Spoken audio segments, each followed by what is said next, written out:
Thanks for joining us again as we continue our study with James Luce and the men's ministry at Glenville Church. Feel free to join us as well on Sunday mornings at 9:30 a.m. We'd love to have you. If you'd like to check out some other teachings here on the YouTube channel for Glenville Teachings, we have Brenda Lane, Bruce Thomas, and several other teachers. So look for some new teachings coming your way and subscribe to our channel. May the Lord bless you and keep you as you continue to grow in His grace. We're recording. So last week we talked about Jonah because part of the thing we're talking about is what it is to be a man of God. And Jonah, in his even running from God, still was being a man of God when somebody asked him questions. It's like, yeah, I believe in this powerful, almighty God. Yeah, and He's the guy. Yeah, and I'm here because I disobeyed Him, and He never stopped being a man of God, even when he was rebelling against doing what God said. Which is, it's like, I can't not tell you about God. I just don't have the ability to not be me. And he was angry about it. So that was part of why we went through that. So let's turn over to 2 Corinthians, and we're going to be in 5. And we're going to... I was trying to decide whether we should be, but we might as well do it. So we'll start at 5, just at 1, and we'll get Jake worded there. It's not loading. So. It's not loading. Actually, let's just do Kurt. Kurt, read at 5. That way Jake can catch up. You look like you were still looking, too. Skip me? I did. Did you want to read there? No, it's fine. Okay. Go ahead, Kurt.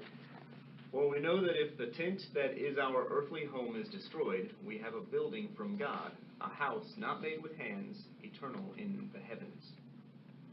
For in this tent we groan, longing to put on our heavenly dwelling, if indeed by putting it on we may not be found naked.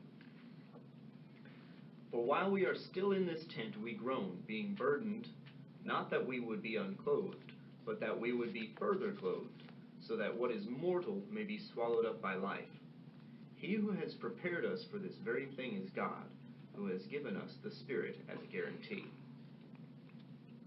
So we are always of good courage. We know that while we are at home in the body, we are away from the Lord, for we walk by faith, not by sight. Yes, we are of good courage, and we would rather be away from the body at home with the Lord. Okay, so let's talk about that. Is that true for us as Christians? Do we think about, man, it'd be nice just to be with God right now and not here watching Doctor Who? Depends on the day. Right. Isn't it? It's this interesting thing of, it's why you're supposed to focus on spiritual things and godly things, is you're supposed to remember that's the real awesome part. And no. Being at my kid's birthday party is the awesome part. Yeah, for me, it's a good time. But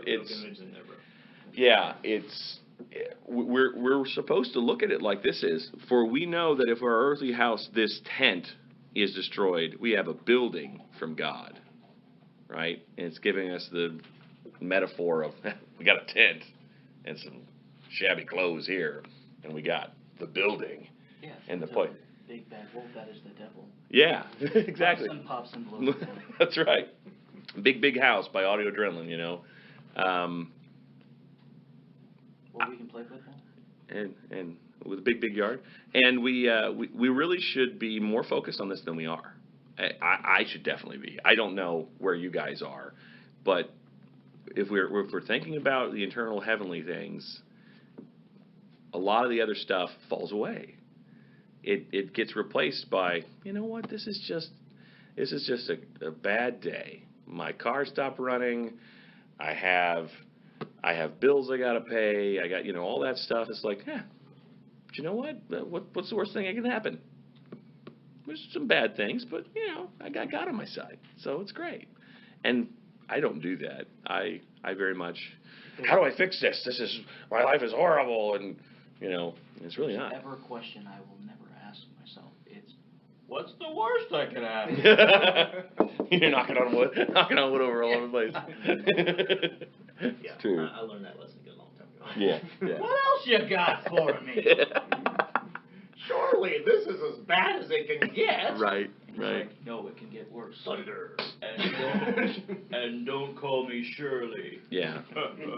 Well, and the idea of other fellowship, there's some reasons for fellowship that are the positive negative reasons, as in sometimes other people's negative becomes your positive to remember who God is and thank God for what you have that isn't what they have. So years ago, example, when we found out that Joey Bacon had cancer, I started praying for Joey Bacon. I started praying for his family. And I started thanking God that my children were healthy.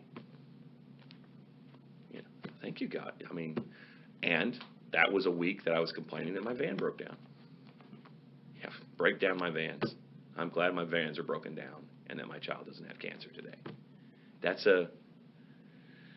And that's another reason why fellowship with Christians is great too, because then we get to converse with God about the struggle that they're having and pray for this boy and share with and become closer. Or Emily Grace, when Jessica Self's baby was born. You know, people coming alongside her, praying for her, thankful for they weren't, you know, that they didn't have the struggles that were going on. Some people sharing that they'd had the same struggles. And the same thing happened. So it's just that coming alongside and remembering that God does give you stuff all the time and does protect you even on earth in certain ways and gives you providence and the imminence. Last week, Justin and I were talking about the imminence of God, which is, you know, Him being there to manage little bitty things to help us on the best path. So, any examples you guys can think of that you've been in that same position? No? Yeah. None spring to mind. I know that they've occurred. Yeah. And that's another thing that we do is they happen, and then we slowly forget how awesome it is that things happen in a timely way. And I'm terrible at this, but I know that it's a great thing to do, so anyone who can do it really should. Is journaling when things happen. Yeah. Like when you pray about something, and then, like, you know, 3 months later, that prayer gets answered. It's like you might 3 months later remember that you prayed for that thing, and now that prayer is answered. And if you do, then you should write that down and be like saying so you can reference it later. And you know, so my wife is great at remembering things. Yeah. Like that. And I'm immaculate at forgetting them. So like I'm like, oh geez, blah blah blah, and she's like, hey, remember when that happened and we prayed for this and then this happened, and you know she's got great examples of right. us saying, well, if God wants us to do this, then He's just gonna have to do this because we can't do this over here. And then like the next day, exactly what had to happen happened, and then everything falls. It's you know, those things happen in my life regularly. And like 15 minutes later, I forget it. Yeah, and that's why all these stories with the guys that do the same thing in here, when you're a kid and you're reading it, it's like, that guy's stupid. How can you possibly forget that God just brought fire down from heaven yesterday? And it's like, you know what? It's not fire from heaven, but 75 things fell in place so this happened. Mm-hmm. How can I not see that as a miracle? Every time Alicia, starts off a conversation like, you remember when that? Do you remember me? And I'm like, let me stop you right there. Just tell me the story, because there's no remembering of anything ever. Don't try and coax me to remember something. Just go ahead and tell me what you're thinking. Yeah, it's so true. And at one of my former churches, there was a guy who he was the head postmaster guy for this area. That guy that's so buttoned up that it's unbelievable, that he micromanages everything, he knows everything going on in every place that there is. He was our I don't know what his actual title was, but he was our prayer tracker. And he had it's probably it was bigger than that. It would have been like an 8x12 wall board of cork board, and he had index cards, and we had weekly 2 prayer meetings weekly. And it was like a prayer time meeting that was like after church at one point, and then Wednesday they had like a prayer meeting. And he tracked fulfillment of prayer stuff. He would put it on computer, and then he'd also put it handwritten on the index cards, and you could see how he'd have something that the thing that was asked for didn't happen. If it was a positive thing, didn't happen, but something else happened that was better. You even had all those things that he would track for other people at the church. And it was neat because you could walk up to this board and just go, look what God does. But man, you got to have that person. And then that person's all in everybody's business too. That's the other weird thing is Richard was good at it. He was a guy that, you could see that somebody went and prayed for somebody in the hospital and this happened and then their air conditioner went out and then the next day somebody turned over a lease for another house and they got a totally different house and they had a place where they were better off. Those kind of things all the time. And it feels really good to realize, yeah, God is, how do I fix that? They forgot the day that somebody invented corkboard. Yeah. That was important. And spreadsheets. Yeah, that's right. So I just wanted to get into this whole, we don't think with heavenly thoughts very often. Even on earthly, when things are fulfilled, we don't think of how they were earthly fulfilled with heavenly hands. So we just lose track of that. And that helps us a lot to be more on task. Anthony, can you read there at 5:9? So whether we are at home or away, we make it our aim to please him. For we must all appear before the judgment seat of Christ, so that each one may receive what is due for what he has done in the body, whether good or evil. Therefore, knowing the fear of the Lord, we persuade others. But what we are is known to God, and I hope it is all known also to your conscience. Okay, so let's just stop there. Again, I don't feel like I do this enough. I don't. My translation just says in 11, knowing therefore the terror of the Lord rather than the fear, which is a little bit scarier word, but it's the same thing.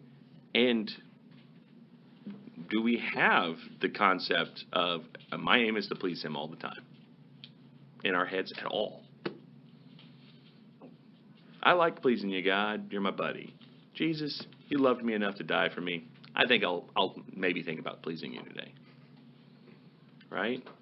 That's not the way we're supposed to be. Now, Paul's the example of the guy that went all in. Right?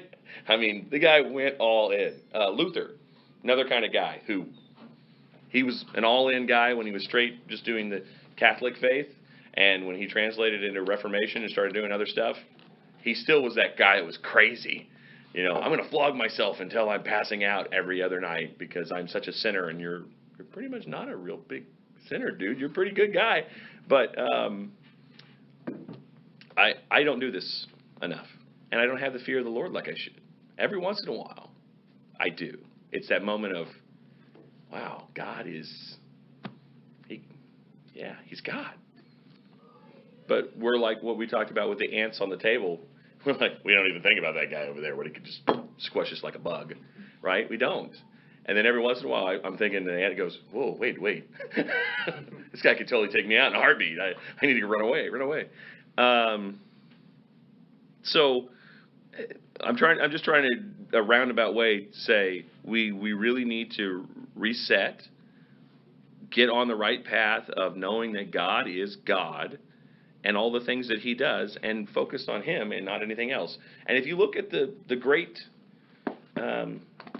followers of God throughout the Bible, that's what they had. That's what they did.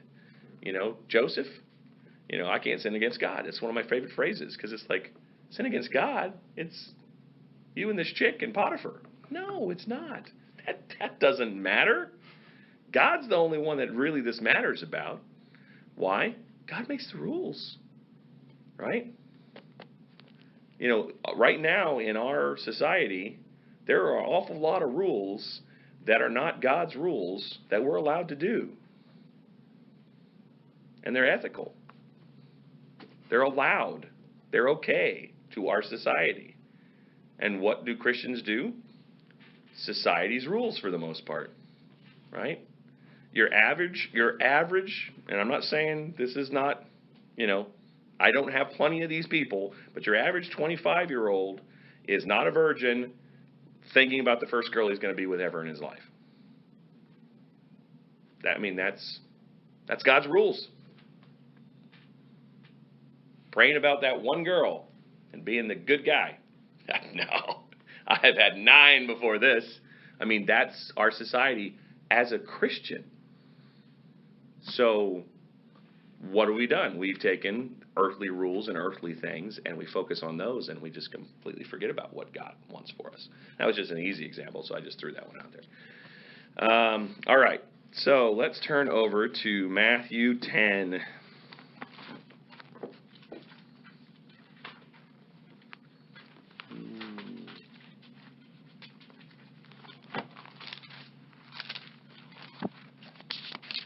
And if you bring up virginity and waiting for your wife, or praying for your wife and focusing on God instead of focusing on a wife to a non-Christian buddy, he just thinks you're a crazy person. You're just a crazy person. First of all, what do you want a wife for? Let's play the field for the next 15 years. That's the very first thing that they like. So, yeah, we've had that conversation with one of my buddies. It's pretty funny. All right, so they're at 10. Jake, go ahead and read there at 10 for us. He called his 12 disciples to him and gave them authority to drive out evil spirits and to heal every disease and sickness.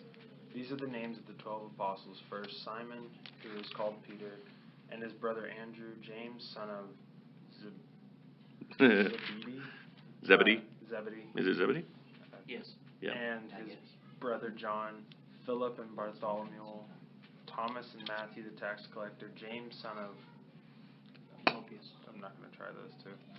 It's all good. We don't really need the names as much as saying that they're there. Yeah. Simon the Zealot, and Judas Iscariot, butchered that, who betrayed him.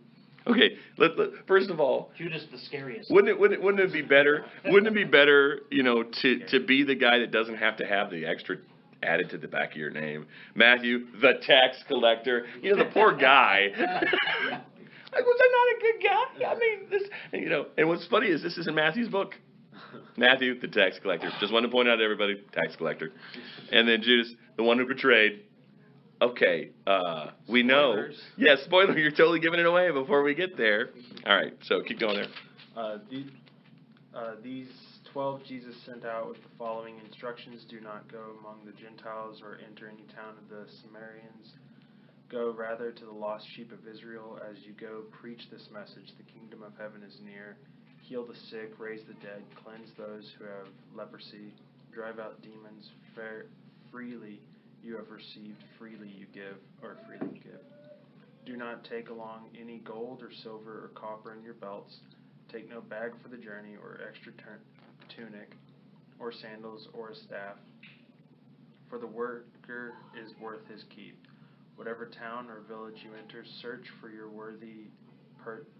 some worthy person there, and stay at his house until you leave. As you enter the home, give it your greeting. If the home is deserving, let your peace rest on it. If it is not, let your peace return to you. If someone will not welcome you or listen to your words, shake the dust off your feet when you leave that home or town. I tell you the truth, it will be more bearable for Sodom and Gomorrah on the day of judgment than for that town. Okay, Rick, go ahead and read there. I am sending you out like sheep among wolves. Therefore be as shrewd as snakes and as innocent as doves. Be on your guard. You will be handed over to the local councils and be flogged in the synagogues. On my account, you will be brought before governors and kings as witnesses to them and to the Gentiles. But when they arrest you, do not worry about what to say or how to say it. At that time, you will be given what to say, for it will not be you speaking, but the Spirit of your Father speaking through you. Brother will betray brother to death, and a father his child. Children will rebel against their parents and have them put to death.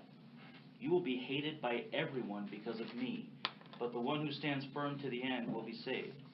When you are persecuted in one place, flee to another. Truly I tell you, you will not finish going through the towns of Israel before the Son of Man comes. Okay, wait. Let's pause there for a second. Does this sound like a very Joel Osteen kind of future in church? Right? Now, there's lots of people that says, well, these are the apostles.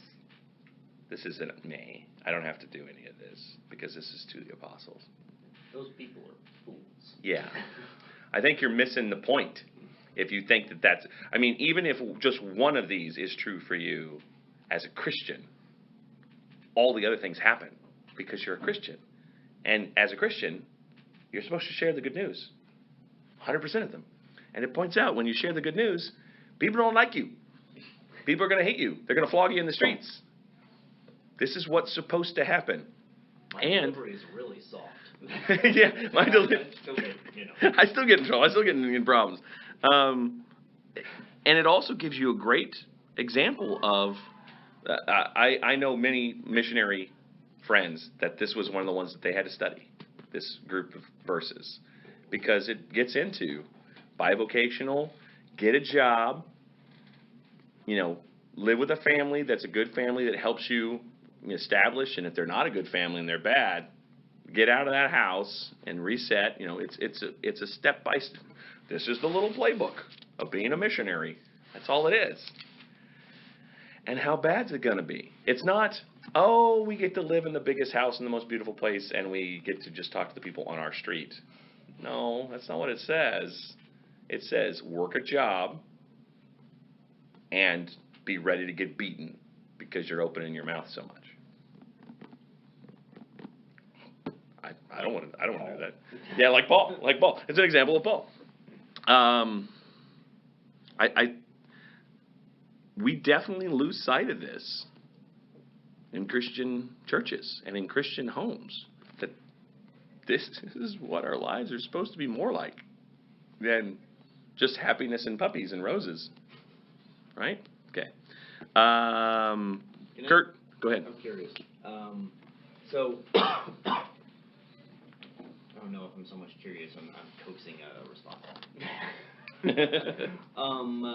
You reference people that says this is about the apostles. You believe that the apostles died with the apostles, Right? because that's a not uncommon belief. That's a common teaching Right. going on.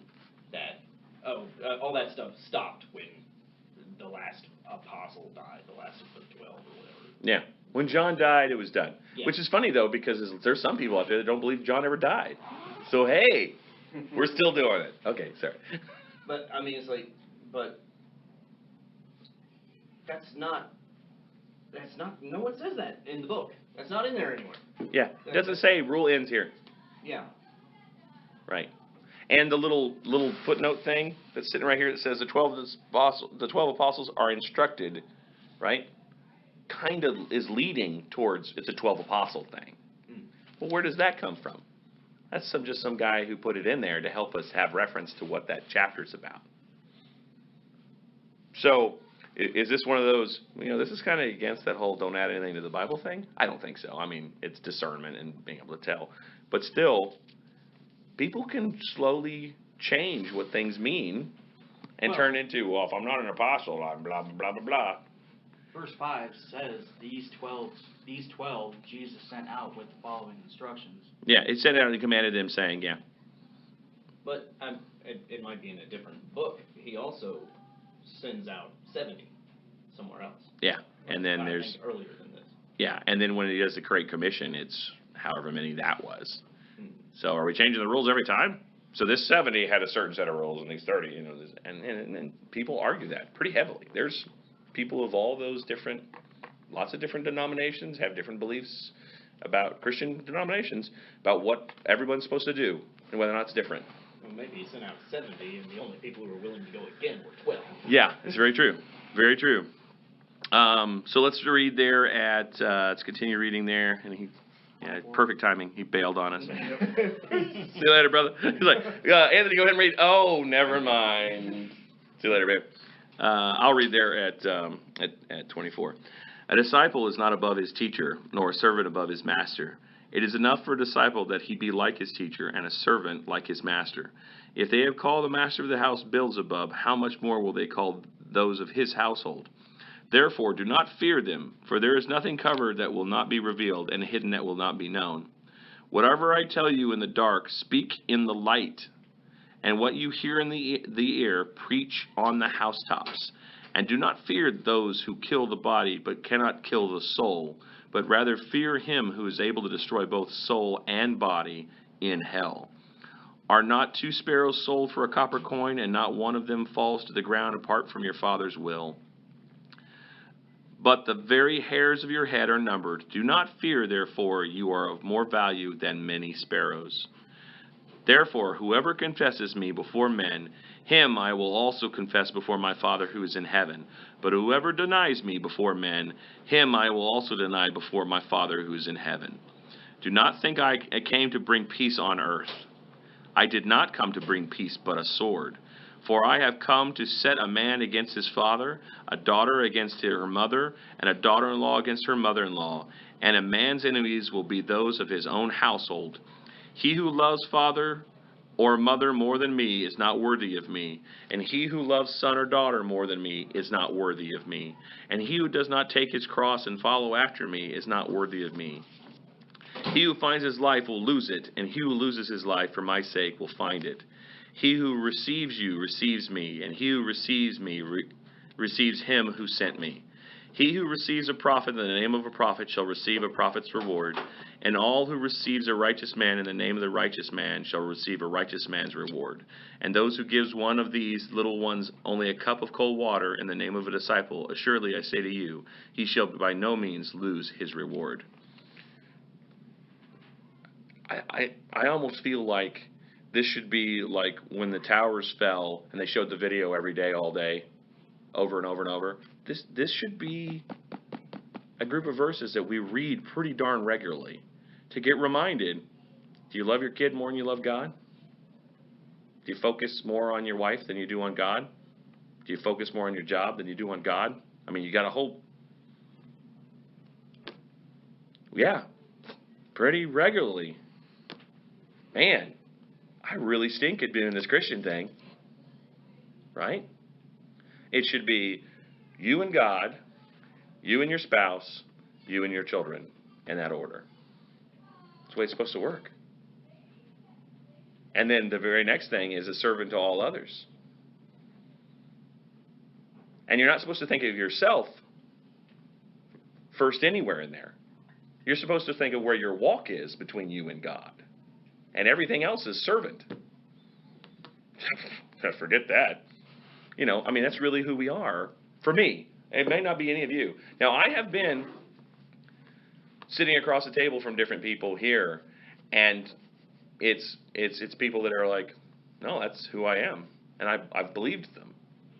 But, you know, if we all think about somebody like Justin, right? I think Justin is trying to focus his family on God, and that Justin would love the Lord and focus on the Lord and try to do these things. But man, he loves his wife an awful lot. And he loves those kids an awful lot. And we're made to. And that's part of the sacrifice for the relationship with God. It's part of the thing is, look at what I've given you. And now remember, love me first before all of that. Oh, no. Well, I think it's important for people to remember that he's not asking us to give all of our love and devotion to him. Right. He's not telling us not to love our wives and our kids and, you know, side chicks. Yeah, side chicks. Wow. But yeah, it's very much But just to love him first. Right. And we often do that too, where, you know, that's where I was going to go to, was I was going to use the reference of the police and the blacks thing that's going on right now. Mm-hmm. About if you do this, you can't do this. Yeah. They're not exclusive. Mm-hmm. But also we think very exclusively as people in the flesh that if I focus on my wife, that means I'm not focusing. No. God has lots of verses about how to worship and to show true Christianity to God, you're a servant to that woman. That's part of the marriage relationship that God set up. So you're doing both. It's a double win. It's not a give one or the other. And this group of verses is 100% solid on your life may stink. It may be the worst thing in the world. And be ready for it and love it. Right? That's what this group of verses is. And that God is right there paying attention to you the whole time. He's 100%, which is kind of crazy that you can say this, but God's the only one who can do this. I can give 100% of my attention to 100% of the universe. All the time. I pay attention to the hairs on the head and the very sparrows, right? It's a great statement of, I'm focused on you, James Luce, right now.